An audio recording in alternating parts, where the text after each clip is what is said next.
So imagine you holding this rosary, and this is like a phone, and you're talking to someone that way. Put it back, and then you look through your contacts. There you go. You made a call. She started laughing. Welcome to First Light, where I sit down with people who, like me, have converted to Catholicism. In this episode, I spoke with my friend Xavier about his journey into the church. He shared how the Catholics he met inspired him to join, his deep love for the saints and praying the Rosary, and if you stay to the very end, even the proper way to order a bacon, egg, and cheese sandwich in New York City. That's very important. I'm excited to share this conversation with you, so let's get started. Xavier, hello, how are you doing today? It's good to see you. Alex? I felt like this is going to be natural as much as possible. Yeah, let's try it again. I don't know. No, let's use that. Really? Let's use that. Yeah, because it's a little bit of humor instead of just like being like, oh yes, like no. Me and Alex we've been through it. We talked about things. I think it's for us to be natural enough. Like, yo, there's a nice candor there. Yeah, agreed. He looks like the East Side version of Superman, and I'm just like the bastardized version of Bizarro. But hey, let's go. And now you understand why I couldn't wait to have Xavier as a guest on First Light. Xavier, that's how we communicate, and that's what really I sensed in you. Like the moment and it took us a few conversations to get more comfortable with each other, but like I sense that in you. Like there's just a lightness and a humor and a joy about you that I really, really admire. Aw, yeah. You know what? I should make that the title of my book when I release it. Which part of that? Everything. Because that's that could be the whole book. Well, shoot. Like in the state of the world today, frick it. I'm just gonna hey, this is my book. Do what you need to do. Absolutely. So we met at RCIA, and that was probably started in September or something. When does it start? Yes, I was a little bit late. No, I remember me looking up RCIA when I was still working in the prior job I was at. Yeah. And I didn't know what was RCIA. It was called RCIA. Then I looked up any churches near me. Yeah. That popped up. Then I signed up. I met with Maureen. We talked for 15 minutes. That's all it took, right? And then yep. Shout out to Maureen. And then, yes, shout out to her. Right. And then we signed up. And then I signed up, and I met everyone in the group. It was awkward at first. Everyone was like, "Whoa, we're a couple of souls just meeting each other for the first time." Yeah. And I think it was around September. It was around September. Yeah. Well, so let's go back in time a little bit. What was your religious background growing up? I didn't have a religious background, honestly. When I was growing up, I grew up in a Dominican cultured background. So culturally, it was really Christian. It was Catholic, but my mother was not practicing. For what I know, my mom grew up in the church, but she was baptized and confirmed, but never practiced it. Okay. I think it's due to the relationship with her mother and how my grandmother adopted Catholicism, but the way she was preaching it and practicing it was much of a big turnoff for the rest of the family. Most of my family are confirmed and baptized in the Catholic Church, but they're not practicing Catholic. They currently, everyone is not. Most of my family members, like my aunts and cousins, are non-denominational or evangelical Christians and Pentecostal. Got it. So me growing up, I didn't have a religious background whatsoever. There was one time when my grandmother forced my mother to put me and my little brother into Sunday school. It didn't really work out. We treated it as school. We ended up cutting on Sundays and playing baseball in the park. Yeah, as kids will do. Yeah. I was terrible at baseball, but everyone learns his lessons. You and me both. By the way. I didn't always in right field. I Really bad. I was first base. Okay, that's good. It's better than me. I was first base. Yeah, like I was first base. I have longer arms. I could try to catch it. And basketball was more my thing anyway. But yeah, I didn't have I really had a religious background. I seen churches before. My mother never took me and my brother to religious functions or anything like that to worship. Yeah. So And yet somehow you got the idea that you want to be a Catholic. Like, how did that happen? oh well, this is when I was hanging out with a few of my friends in Harlem. I met through them through happenstance and also just mutual interest. They got me into philosophy. My friend Ramel, we spoke about certain, like he's an atheist. He's a hardline atheist, but he likes studying philosophy and religion. And his favorite religions to talk about was like Hinduism and Catholicism. So we became friends talking about the certain goddess within Hinduism. But this is when I was very atheistic and agnostic when it comes to religion whatsoever. Mm-hmm. The big question is like why does God let people suffer? That's like one of the strawman argument what atheists use when it comes to debating. Mm-hmm. It's like why does God let people suffer? Which is a valid question. I don't knock it. So then during the years of me studying history, philosophy, this is when I regrew my love for scholastics. Like I forgot I like learning. I forgot that I love learning about history, philosophy, and I'm a big history guy. I always passed my social studies classes in school. That was like always the highest next to English, and the worst subject was math. But let's not get into math. But after that, during some accidents, like my mother was amputated. I was working without like I could feel myself physically, but mentally and spiritually I was not there. Mm-hmm. I was just working, and also had some personal professional tragedies happen to me. So I was just going with the motions, and I needed to make money as much as I can to support my mother and give her the best support I could. But I know the Trinity, you need to be physically, spiritually, and mentally to support. So when I was working as a barista in the coffee shop in the Bronx as a lead store manager there, I met some young Catholic school teachers. They were really nice, and this is when I was thinking about the structure of Catholicism, not Catholicism itself. I always studied it a little bit. And when one of them came up, for their drink, we had a conversation, and I recommend them something that I like. Then over time, they started liking me for me, and then we started talking about, if I remember correctly, they invited me to a church, which I'm like, oh, I'm good. That's not my thing.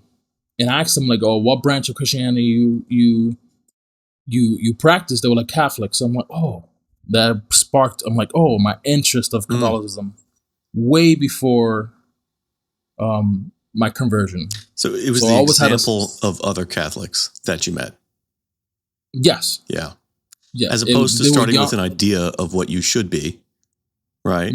Or want to be. It was these people who just showed up in your life and were lights for you.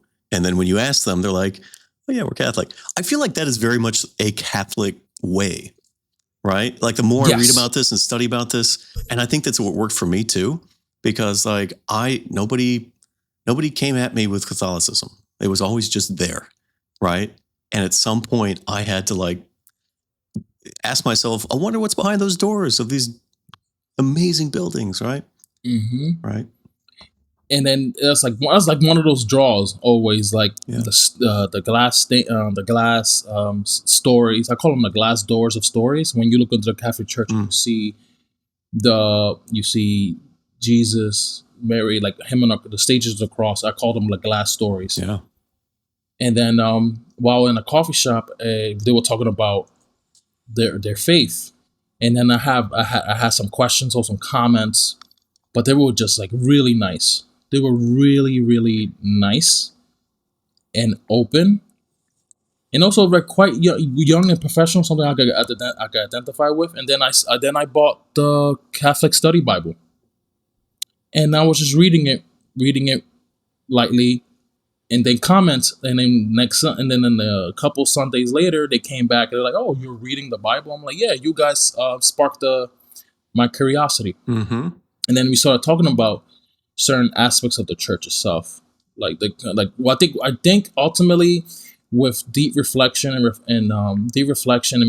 meditation while doing the Rosary, I think it's the structure that I think ultimately I was attracted to. Say more about that. I know about the structure. Yeah. I'm a very unstructured person. I'm very creative. I'm a creative. I have my ADHD is off the charts. And when my mother was sick and got amputated, that kind of made me realize like I'm bigger than myself spiritually. And my mother needed. I think my mother needed me. Mm-hmm. Yeah, I know she needed me because her relationship with God is not perfect at all. It's not. No one's relationship with God is perfect, but the things that echo what she says is why God let this happen to me? What have I done? And in this situation, this is before I even thought about Catholicism. I asked her, "Why do you think God did this to you?" Not more like accusing her. So like, why do you think God is doing this to you? She's like, I should have. Like, she has a lot of regrets. So as an atheist, I was worried about her relationship with God, about comments like what she would say. Wow. And I told her, you beating yourself up a lot. Like, there's some things you could have changed. Like, you don't need to eat a pint of ice cream every night. Yeah, like it's. I'm not. I was. It was a different relationship when she got sick and hurt. Now that dynamic changed. She used to be a force in my life. Good or imperfect, she was just like a force. And when I lost that, I kind of lost that structure. But then at the same time, then over a short period of time, a new structure came up that I now was her structure to keep her afloat. And that was a lot of responsibility. And the church is our structure. Yeah, the church. Right. That really appealed to me about Catholicism. You know, the structure. And at first, before I knew anything about it, I probably had sort of vague criticisms of it being patriarchal or whatever, right? But the fact of the matter is that it is an amazing structure, an amazing organization, physically just amazing buildings. It very much appeals to me. And I understand why that would put some other people off. I really do. Like, I understand why people, like, you know, other Christians don't, like, they look at the Catholic Church in a certain way. I get that, you know, but I have, my experience of it has been like, it has been the softest emotional experience of being in a structured environment that I've ever experienced, right? When I look at the Pope, so I don't know, I don't think I told you this. I got a portrait of the Pope for my wall, right? Like a nice big one. When I look at that man, I feel peace. You know what I mean? Like, he is, like, in terms of like thinking about structures, right? And one person sitting at the top controlling everybody else. Like, he's just, I feel peace. And I've never felt that kind of peace looking at an authoritative figure in my life. Does that make sense? No, that makes sense. It gives you a sense of like grounding. Yeah. That, you know, the Pope, imperfect or perfect, the Pope is there. Which Pope do you have there? Leo. Yeah. In my girl's house, I have a small picture of Pope Francis. All right. I never had a connection to Francis. Like, I didn't know anything about Catholicism. I just knew he was a figure. But like Pope Leo, I feel very, very deep connection to him. I really Augustinian, the He Sacred is. Heart. It's like one of my favorite things to study, because I'm building myself up to be a representative of the heart, the spirit, the fire, Yeah. right? And yeah, it's like I think the structure over time changed the relationship between me and my mother. She's still my mother. She still cooks for me. She always asks like, did I eat? And I told her, hey, yes, mom, thank you. Like I try to help her out. Well, I have to help her out. I have no family. I have no family left in New York besides my aunts and cousins, but they're off to doing their own thing. So I'm the only one taking care of her. My siblings are away. They don't live in the state, or one is deported to Dominican Republic. The other one is lost. And my sister, who came out really well, she lives in Massachusetts, and she has her own family. So I'm like the support that my mother has. Because often my mother isolates herself, and yeah, like I hopefully I I I try to do my thing as much as possible. So like, that's what the Catholic Church like provides, is like when I go into church, when I go to mass, instead of full of renewal, I feel vulnerability. So it sounds like the pain of being with your mother through the amputation and all of that made you realize that you needed a deeper resource internally. Is that what you were saying? Yes. And that kind of pushed you in the direction of checking out Well, religion no. for real. But religion for, but also responsibility. Okay, right. Right, like seeing my mother's foot opened, cut. Yeah. That you see the structure of mortality. Like, Yeah. we're nothing but flesh and bone. Besides, we're more than that. But that made me kind of like face the mortality. I can never erase that. And so at that moment, you were developing this sense of, I need to belong to a church, or did you go immediately to the Catholic Church at this point because you just heard of it more? No. This happened this happened a few years before, actually. Okay. So this is when I was still working, not at the coffee shop where I met those young Catholics, but this is before. And then I wasn't going towards I wasn't going towards a church or religion just yet. That will happen like a year or two later. But a sense of responsibility renewed in me. Like, now I will have to be the structure for my mother. That means organizing a home care aide, maybe reminding her to take these medicines. Yeah. Reminding her to keep the wound clean, helping her during her slight mental breakdowns. Yeah. Yeah, one story, one moment is when she had this machine that sucks out the pus after the surgery. Terrible smell. Terrible smell. She accidentally moved in her sleep, because you have to keep that air tight. Yeah. And then in the morning, we found maggots. Oof. And this is when I had to calm her down. And then me remembering science, I'm like, I had to tell her, like, maggots do not attack or eat live skin, meaning like fresh. And I told her, maggots eat dead skin, so they want to attack your.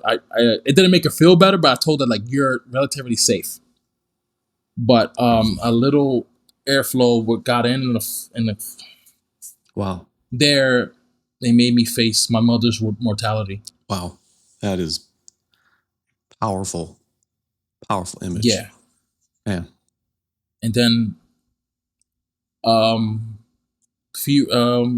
was just working, and basically I was just like the person I could describe myself without making myself the head or the patriarch is Aeneas from the story of it's like basically the Latin version of the Iliad. Okay.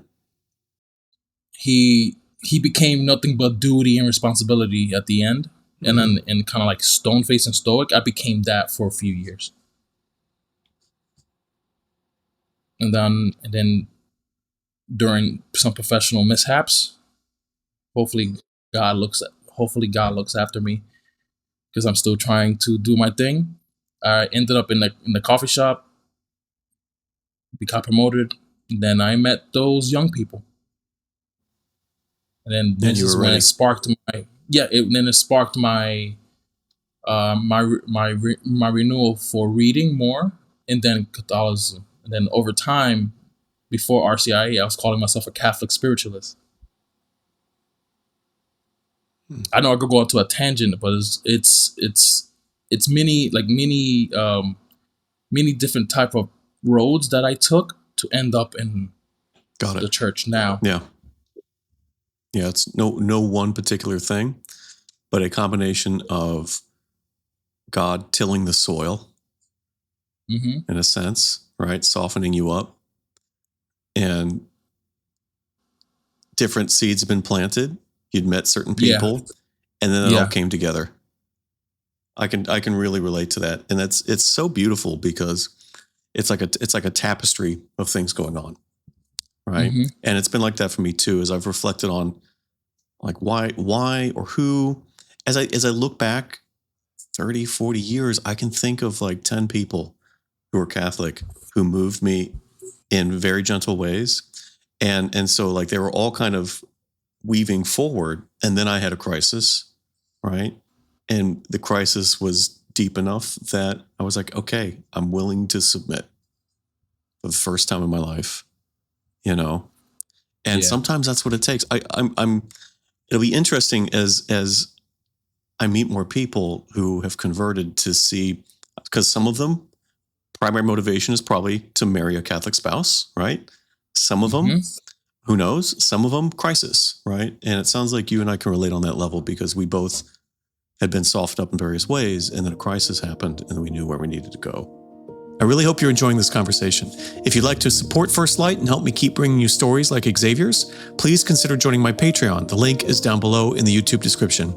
And if you're interested in appearing on the show, you can learn more and get in touch at firstlight.life.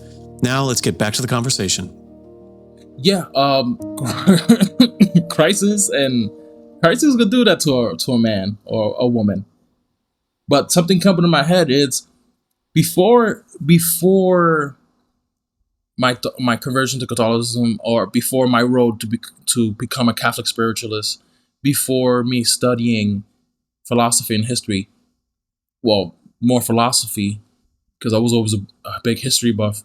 There's one person that always sticked in my mind over my time, who's kind of like my part of my childhood, but I was not in. It was John Paul II.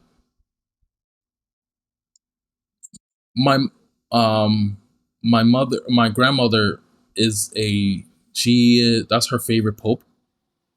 Next to the one before him, I think. I Okay. forgot the gentleman's name. I'm sorry, Father. But John Paul II was, I remember images him being part of my childhood without me knowing who he was. So I will see this growing up in the early 2000s, see this little old Polish guy just blessing and still doing his thing until he died. Mm-hmm. That was my grandmother's favorite pope, the Juan Pablo II in Spanish. That's how it's called. Then I was after confirmation, I started doing more of a research into John Paul. Big Mary. He I think wasn't he the one that expanded on the Rosary? I think so. I'm not sure. I could be wrong. I have to look that up. You, by the way, of all the people I met in RCIA, you are the most well-read. Like, you know so many things about the popes and the saints and whatnot, and I'm like, where does he get all this information? You must read constantly. That was before, because Wow. that was before my this is during my before I took on the self-titled Catholic spiritualist. Yeah. What made some of these martyrs, these saints, the what we call saints now, Yeah. do what they need to do. So, for example, um, which one? What's which one is a saint that comes out in my head? Saint Martin of Tours. Okay. Santo Martin the Caballero. He gave half his cloak to a man freezing. Yeah, like Saint Martin Caballero or Saint Martin of Tours, gave half his cloak to a man who was freezing and just poor. And you could look at that spiritually, like the metaphysical, like, oh, that was actually Jesus testing Martin. Some people will look at that as he gave half what was not his. The cloak belonged to the Roman army. Hmm. To the Roman army. So the saints are pretty fascinating if you Agreed. if you look at that, because some of them could be extreme, some of them could be quite fascinating. Which one is the one? Saint Catherine of Siena, who I think she was the one that brought the Pope back to Rome, or convinced him to come back to Rome. So that's for me. If I gotta recommend someone to look at Catholicism, don't look at the Catechism, because the Catechism could be intimidating. Look to some saints first.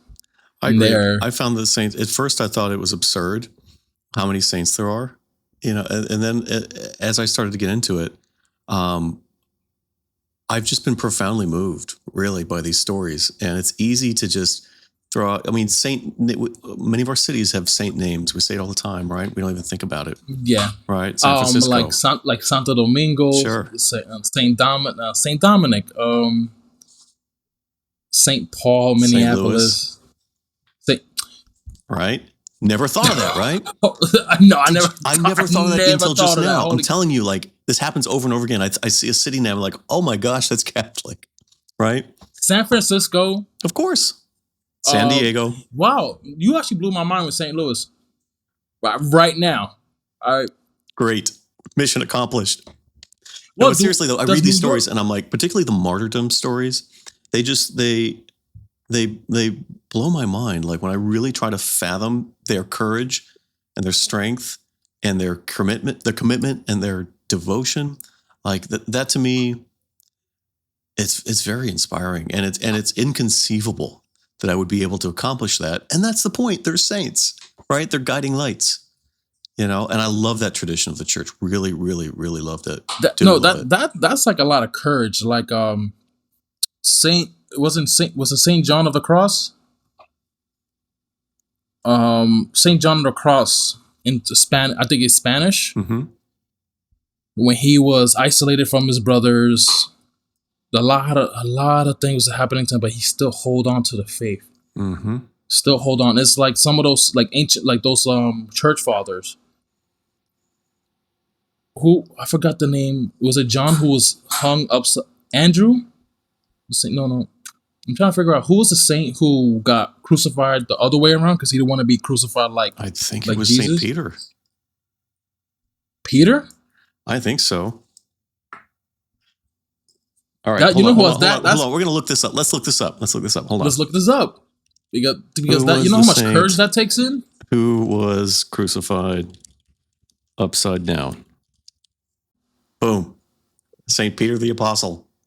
Saint Peter the Apostle. According to early Christian tradition, Peter was martyred in Rome under Emperor Nero around 64 AD. Yep. When condemned to crucifixion, he asked to be crucified upside down, saying he was not worthy to die in the same manner as Jesus Christ. His martyrdom took place in what is now Vatican City, and St. Peter's Basilica is believed to be built over his burial site. Boom. 1 for Alex. Nailed it. But think about the courage. Xavier, I'm not good at facts. Like, remembering facts and things is not my strong suit at all. So the fact that I was able to pluck that out, I felt like a good Catholic right there. I'm impressed. I am impressed, sir. You get a gold star. If I was there with you, I put a gold star for you. Boom. But yeah, like, you know how much like courage that takes? I would have been me dead ass. I was like, yo, just do it quick. Like, I'm not gonna be Just do it quick. Quick and painless, please. Yeah. Well, you're gonna feel. I feel like even though it's gonna be painless, that's that existential pain once you lose life. But I don't think anything is quite painless as people think. But I don't know. But yeah, like look, I will always recommend people like looking towards the saints. So Saint Martin of Tours, when I read his story, it's so touching because even before my conversion, I would just see the most downtrodden people in New York with no shoes or socks. Mm-hmm. That hurts. Yeah. Walking barefoot, and then you see their feet blistered and dirty. That would hurt. It's like last week I helped out somebody with some socks, and I think because I love shoes, I love sneakers, so I feel like everyone should have a pair of shoes. I think everyone should have a pair of shoes. Yeah. Don't walk barefoot. So you have and had so much enthusiasm for Catholicism for a while now. As you were thinking about doing RCIA, did anything get in your way? Did you have any hesitations about going through the whole process? Well, yeah, that kind of commitment. What kind of commitment? As I'm still rebuilding that spiritual commitment, making your Sunday obligations, observing the saints' days, feast days. Remember when I asked, like, what is a feast day? Do we have to bring food? Because I was actually quite excited. Imagine if all of us in the RCIA group band together, like, oh, it's Alex's confirmation saints feast day. So who you bring lasagna, you bring this, like that's what I type of had. And then we talk about scriptures and then the feats and the tasks that, for example, Francis, Saint Francis did. Right, he is, I think, my second favorite saint. Second favorite saint. So it was the commitment and a lot of the rules that, over time, without being unstructured or taught, I wasn't really following. Right. But the doors never closed. Are you saying you didn't think you didn't think you'd be able to live up to the standard of a Catholic life, and that intimidated you? Living up to the Catholic standard of life. Yeah. Right. But to be honest, I kept going to RCIA. Yeah. Of course, I missed out like 1 or 2 days, and heck, I was so touched when people would reach out, like, "Hey, where's Xavier?" Yeah. Like, yeah. But yeah, that kept me going. The second thing besides structure is the community. You and I started doing that over text in the middle of RCIA, right? Mm-hmm. That was the beginning. It was the beginning of like, oh, this person thought about me. Wow, that's cool. Make sure like you come in, or are you okay? Any homework you need, basically. Yeah. But living up to that, it could be daunting. But the doors are never closed. The doors are never closed. Yeah. Often, like you will hear from other groups who like often isolate other groups who don't fulfill that responsibility. And no, the church is open. There's always there's always like a priest on TikTok like giving you a blessing or that. No, like that. Pope Leo in my Instagram, my favorite thing at night. Oh yeah. Oh, see, I'm saying like that's. It's the universal Catholic Church is universal for a reason, and it's open to you. They don't hinder yourself, nor be afraid to walk on the path. And there's no such thing as a perfect lay Catholic. Like we're all just doing our best. We stumble, we get back up again. But having that, I don't know. It's I think I was intimidated by community because I don't have a lot of community in real life. I have online community professionally, but I don't really have people in the neighborhood, And now, like, I will occasionally see somebody who I know from church in my neighborhood. That is a deep psychological and emotional and spiritual effect. You know what I mean? Like, but that scared me. That scared me because I don't typically do that in my life, and I work from home. And so involving other people kind of scared me a little bit. but me knowing you and also a little bit of your background, I'm surprised because you know, you're you're experienced. Like you have a background in music, encounter so many people, different type of personalities, and then that you don't have community where you live at. I'm like, oh, okay, because I always grew up with community. I think a lot of it's 2020, honestly. You know, I started Mm, working from home and never stopped. And now 5 years later, I don't have any reason to. I mean, I have to force myself to do social things and whatnot. And it's not easy making friends in New York, you know? no, no. Yeah. I think that's one thing that I had the privileges. Is like I always had a community, even before 2020, Mm, and before and after. yeah. Um, if that's even my old neighborhood, my former gang affiliations, Mm, my Dungeons and Dragons group, mm-hmm. the young Catholic professionals that I'm cool with. I got them a text. You and the OCIA group. Simone, I saw Simone like a month or two ago. Yeah. I saw her in a train. Yeah. I'm like, girl, where you going? She was like, I'm.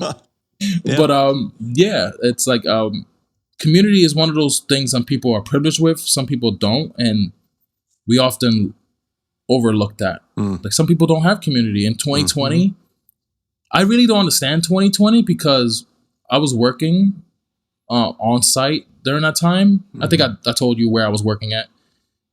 I don't remember.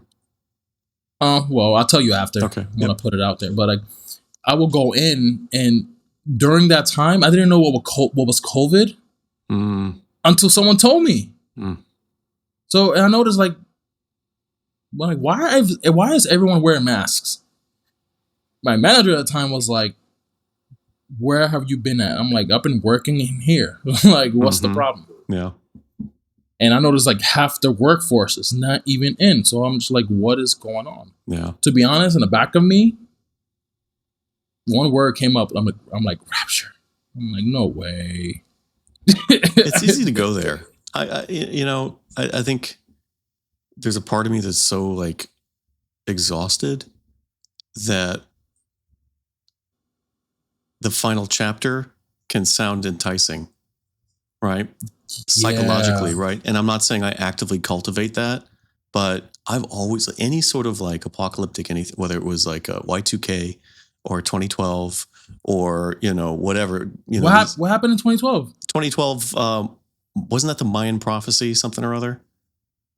There was some new agey thing about the Oh, Mayan I calendar, right? Yeah, do you remember this? Right. So like anything, something like or COVID or whatnot. My mind does go there, and I have to resist that. We don't know. We have no idea, right? no, And we have no if we idea. guess wrong, well, that's going to be bad for us. You know what I mean? Yeah. Um, I remember me waiting for the bus to go into work, and this is during I think the midpoint of COVID, Yeah. and New York empty is one of the most striking and daunting things. People Mm-hmm. think when New York is full is daunting. But no, New Yorkers are so used to that. We Mm-hmm. just don't get in our way. I give advice to people who not from the state or out of the country. I'm like, yo, do not be in our way. When you're Yeah. looking for directions, do not stand in the middle holding your phone. Go on to the side. That's annoying. You will get bumped into. If you're Sorry. walking We're slowly, don't take up the entire sidewalk. oh yes. Like get out of the way. Ah! Get out of the way. Please don't stand there in the front to debate what kind of bacon you want on your bacon, egg, and cheese. Why does that still annoy me to this day? Like, lady, like, let's go, son. My fault. New Yorker Professional. moment there. Like, she had the nerve, like, I never had a bacon, egg, and cheese. This is gonna be fun. I'm looking at her like, yo, I literally skipped an order. I'm like, yo, bacon, egg, and cheese, cocoa bread, salt and pepper, please. She was like, excuse me, I was ordering. I'm like, you're forgiven. There you go. God in your life. Like, all right, so this is something I talk about with Simone. I do find myself catching myself going off like that in my head more often. And I'm praying for relief from it because I can really go off on tangents, for like 30 minutes about some resentment I have and whatnot. And really, I don't know what it is. Just unfortunate character flaw that I have, right? So I'm curious, are there ways, practical things that you're doing in your life, aside from going to Mass and saying your prayers and whatnot, practical things that you're doing that you feel like you picked up from your Catholicism? The Rosary. I carry the Rosary everywhere. Mm-hmm. I have certain recordings when I'm not doing anything, but I don't want to doom scroll.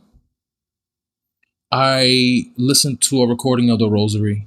Make sure, with your help, making sure like keeping myself organized when it comes to the sorrowful, the joyful, the glorious, the luminous. Yeah. Product plug for everyone out there. Look up Alex. But that helps me keep me aligned. And also I listen to a lot of Catholic let's say products like media. Mm-hmm. It really reminds me on the path that I'm on.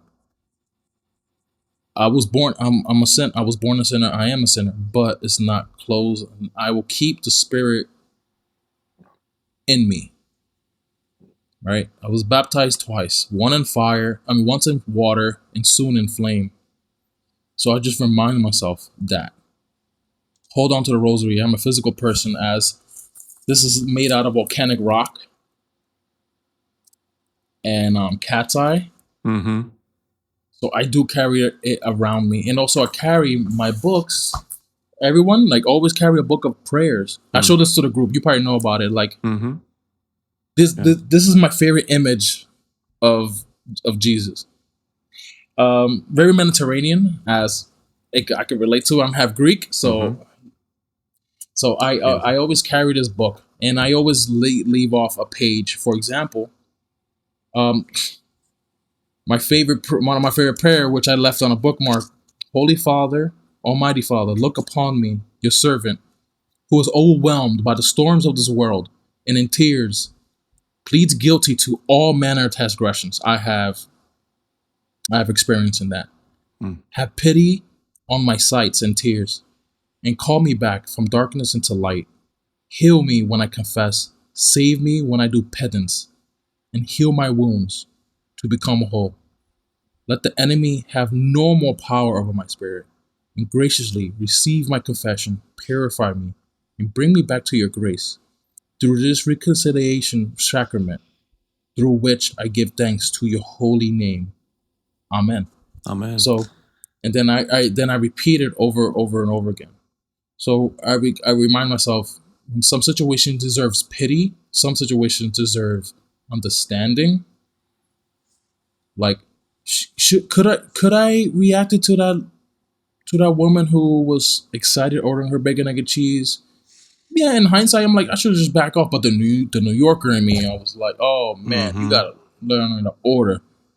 So I'm caught between my community of New York versus the worldly community, like treating the fellow persons like they don't know, and they don't know. So this is when you have to be humble, like take a step back.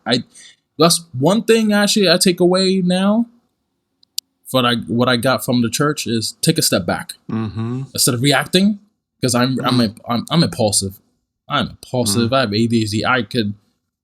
I have great confidence in my physicality. So that's why I used to behave a certain way. But now I take a step back and humble.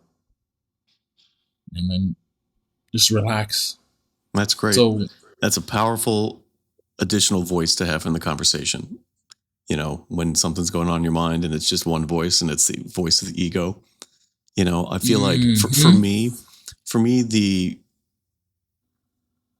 because I know some Protestants have issues with Catholic iconography, you know, portraying figures from the Bible. Like, I never understood that, to be honest. I don't get it either. But for me, like, I need to have other voices in the conversation, and it's helpful to put a face on that who I trust and know and can understand. You know, as opposed to other spiritual things I looked into prior to becoming a Catholic, where was like, that's too abstract, or it's like, I don't understand who these figures are. Like, I understand who Jesus is. I always have, you know, right. And that's a face and a presence in my inner dialogue that I wish was more prominent, and I'm working on it through prayer, but it's there more often, I guess is what I'm saying, when I'm off on some kind of resentment bender. Yeah. You know? And over time, I learned how to forgive those transgressions that I've done upon myself, that I've done upon others Mm-hmm. in the future. So that's why I tend to take a step back now, Yeah. and soften the blow. And if that's verbally, physically, or even you could mentally attack someone as well. I know it's weird to say, but I'm just like the Trinity is there's three things of man and woman when it comes to encountering the world, because we encounter the world every day. We're in New York, right? And then to find that little spot in your brain or your mind to just be alone, just with the word and with the rosary, Mm-hmm. right? This is when you need to take a step back and just be alone with the word. You're gonna feel vulnerable, and that's fine. God knows, as long as like you're at least trying and willing. That's the first great steps you could take for yourself, and that's why I do miss the RCIA group. I told them, like, hey, if you need anyone to come in and step in, I will love to help out. Yeah, it's just like, yeah, like, don't be afraid of community, Alex, because sometimes like community is gonna be right there, and don't be afraid to go into a community. Like those nuns, that story you told me, those nuns, you're helping them out. You was slowly building community for yourself there. Seeing you with your rosary in our RCIA, you're calling it OCIA. I still call it RCIA. Seeing you with your rosary inspired me to get my first rosary. And you have a bigger one that you can wear around your neck. I never told you this. Yeah, totally. No, I saw you with it, and you're just so comfortable with it. And you're the only person I knew who was really actively had it on their body, except for one guy I know in the neighborhood who, he's in his 90s, and he just walks around in a bright orange hoodie, praying his rosary all the time. I seen him. What you know what I'm talking about? Yeah, I seen him. Yeah. Right. So, but just the way that you kind of carried it was an inspiration to me. So that's I love praying the rosary. I really do. And structure really helps me. Like, I've never done anything prayer-like consistently in my life until the rosary. Really, the first thing, right? But what I want to ask you is about when you're praying the rosary. Do you have to still? Because I still have to beat off thoughts that I'm just like, nope, I'm not going to think about that. I'm thinking about this. I'm not going to think about that. Or are you able to drop into a more meditative stance toward it? What's your experience like? My experience is like, it's physical. I'm a physical person. I have a sensitive sense of touch, and I like that I could wear it as a statement piece. I'm a fashion guy. I like the different materials that people make rosaries.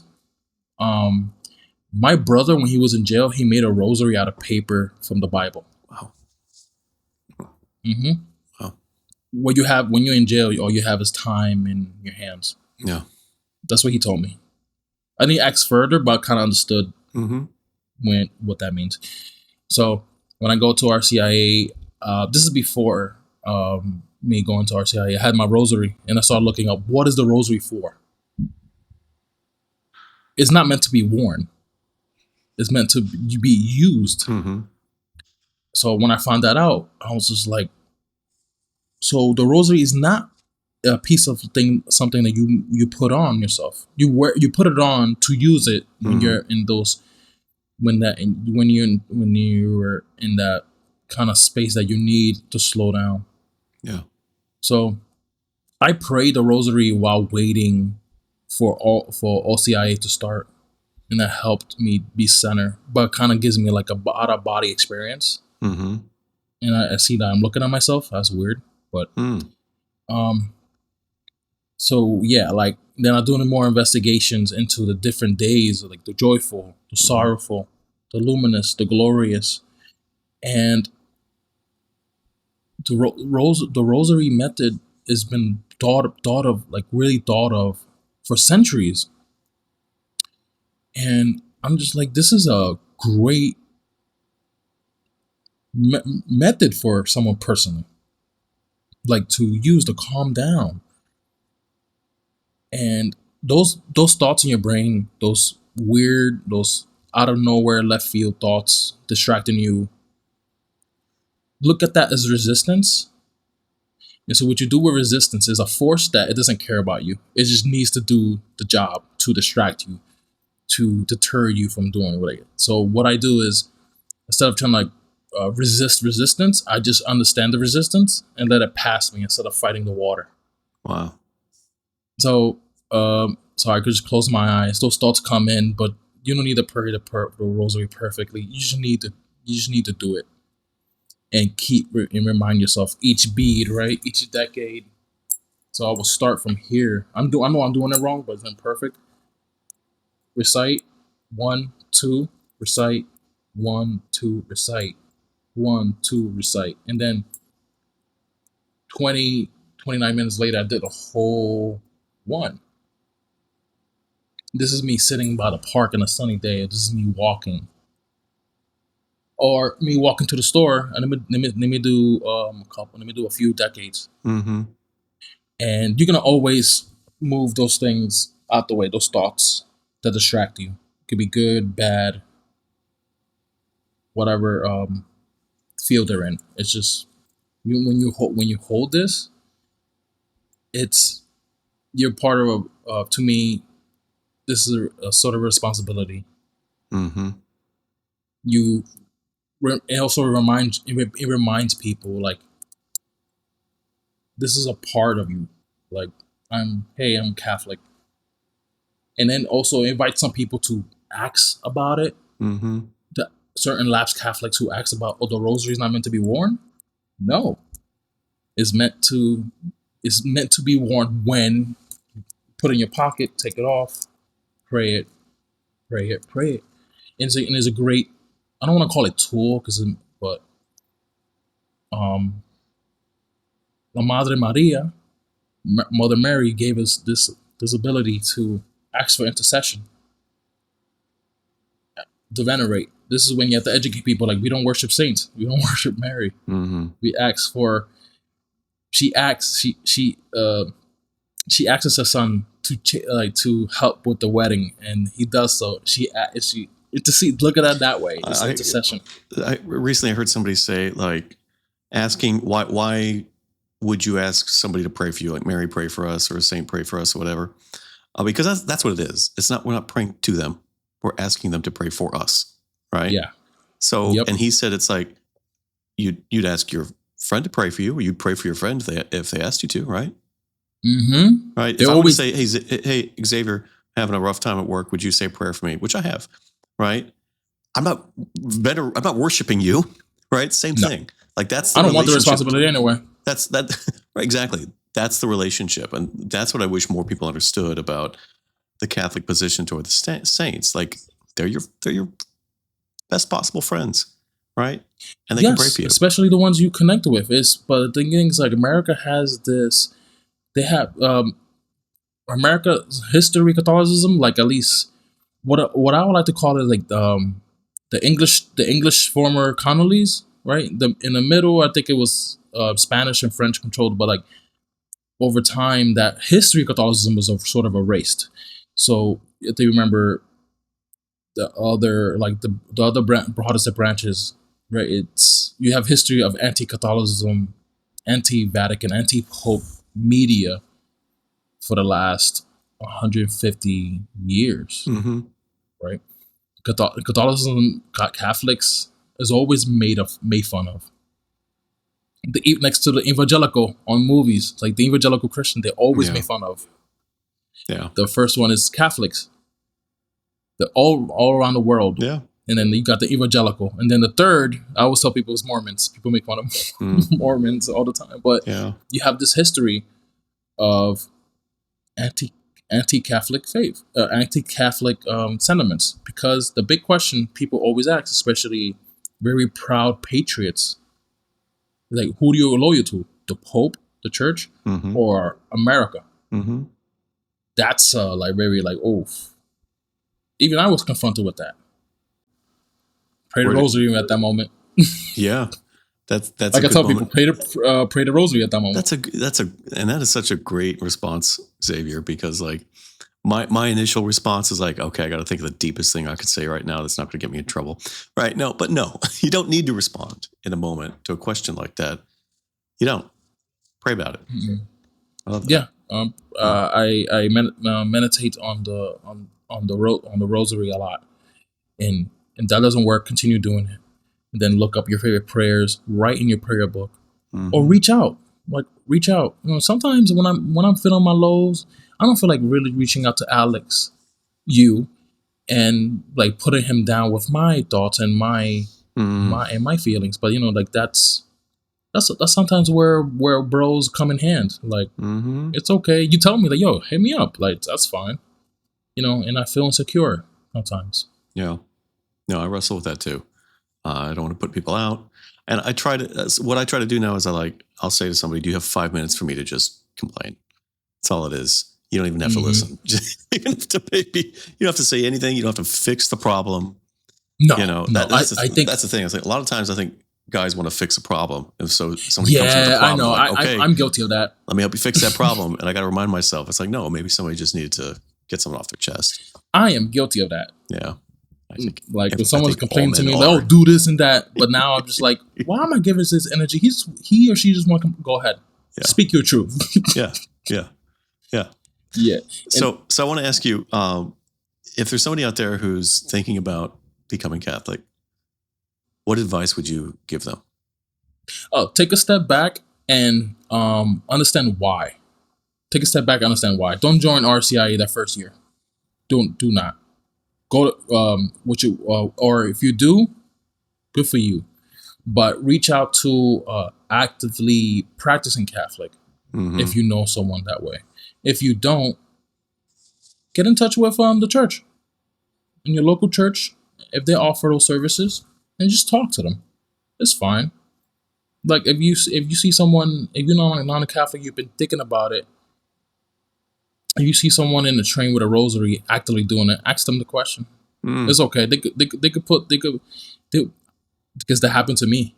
I was carrying my rosary out, and I was just like, I had a 15 minutes on a train. I'm like, let me get a couple of decades, and I'm just like, I close my eyes, have the out body experience, and then I was like put back in the chair, and someone Mm. asked me the question. I wasn't even mad. I'm just like, what's up? And it was a young woman, tattoos, piercings, color hair. So I'm just like, and she was just asking me, like, why do you do that? I'm like, well, so imagine you holding this rosary, and this is like a phone, and you're talking to someone that way. You could first look at it as the physical cell phone. This is Instagram. This is blah blah blah blah blah blah blah blah blah.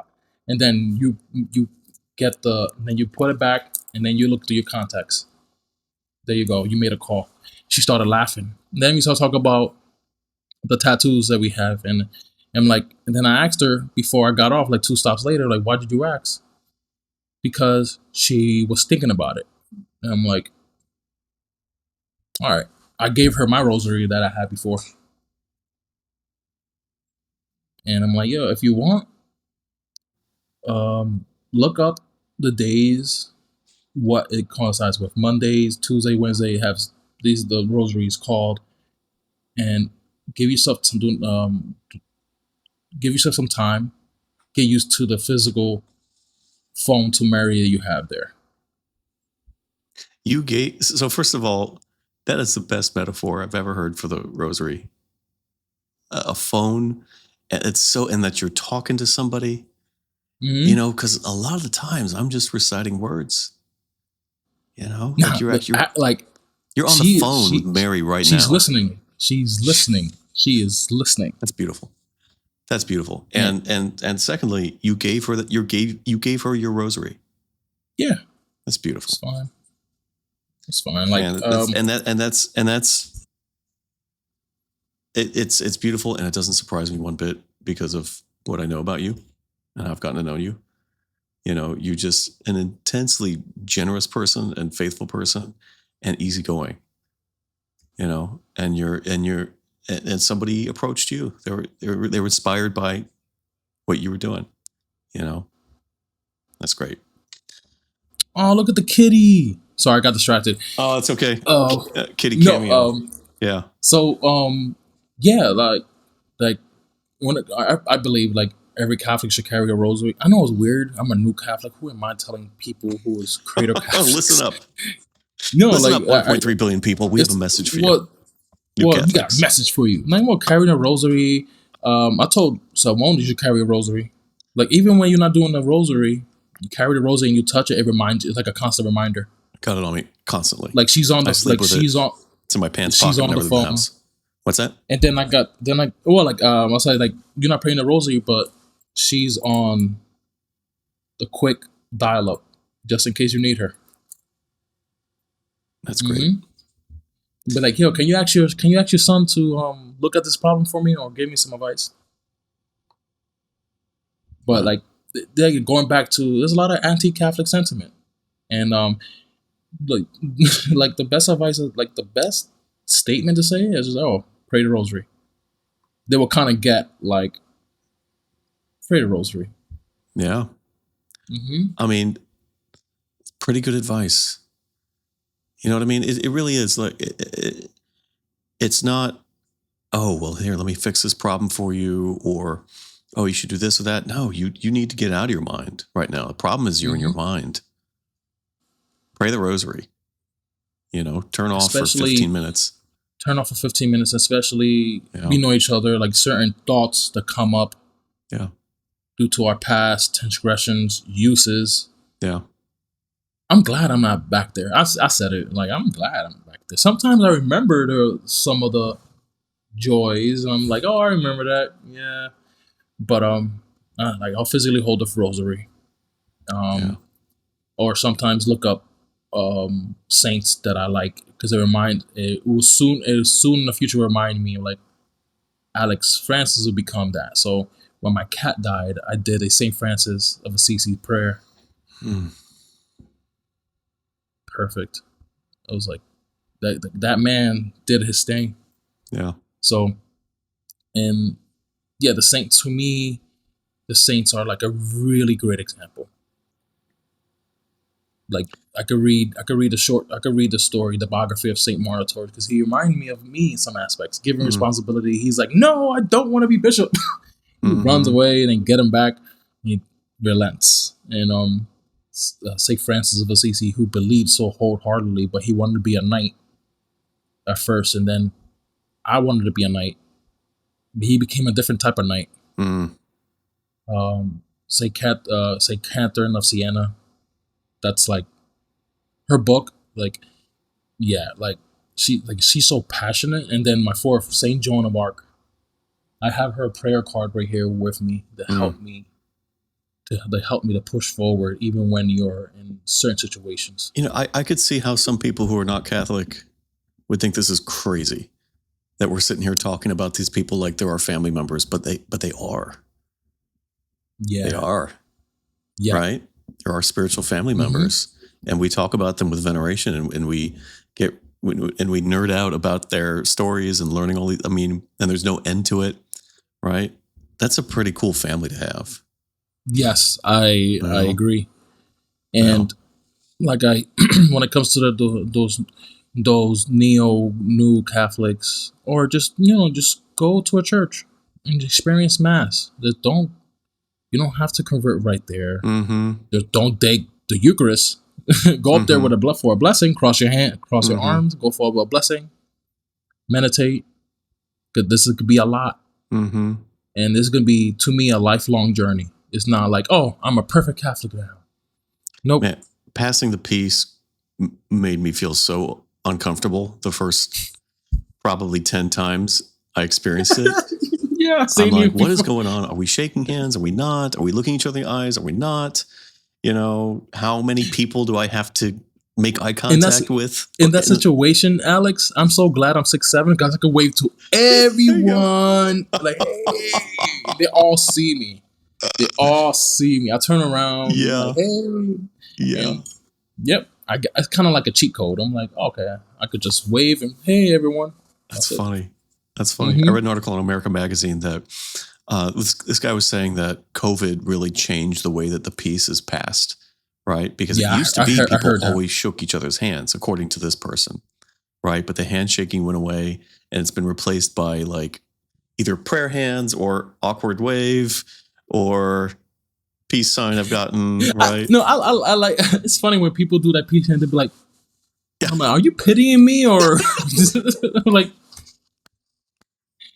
That's why I don't. I'll be like, hey, and I'll do that. What are you like, sister? What are you doing?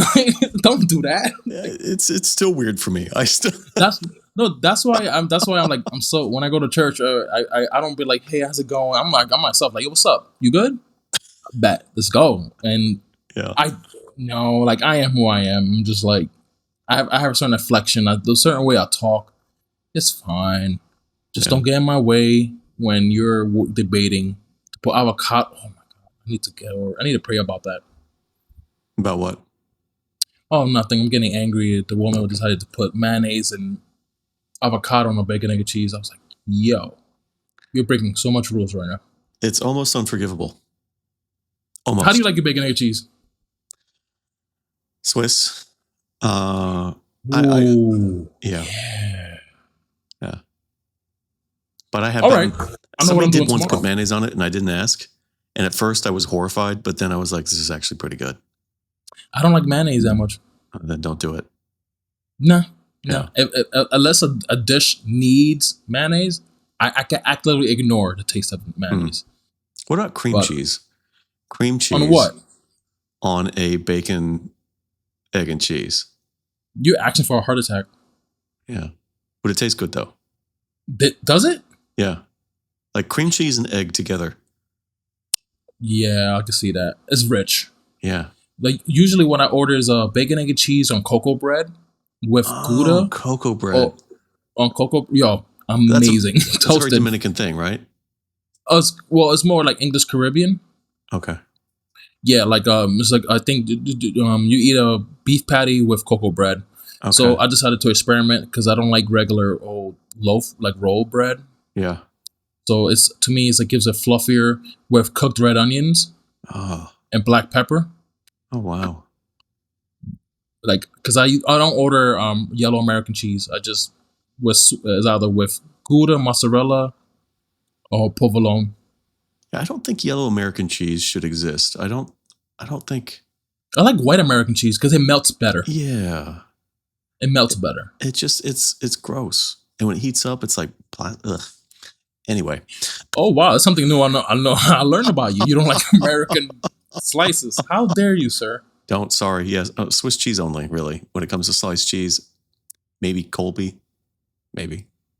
That's not bad. I like Gouda. I'm a big Gouda guy. Yeah. Gouda is a rare indulgence for me, but it's stinky and just like the right way. But it stinks so good.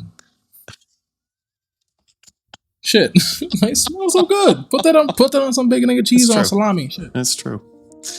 All right. Well, Xavier, thank you so much for this conversation. This was exactly what I was imagining.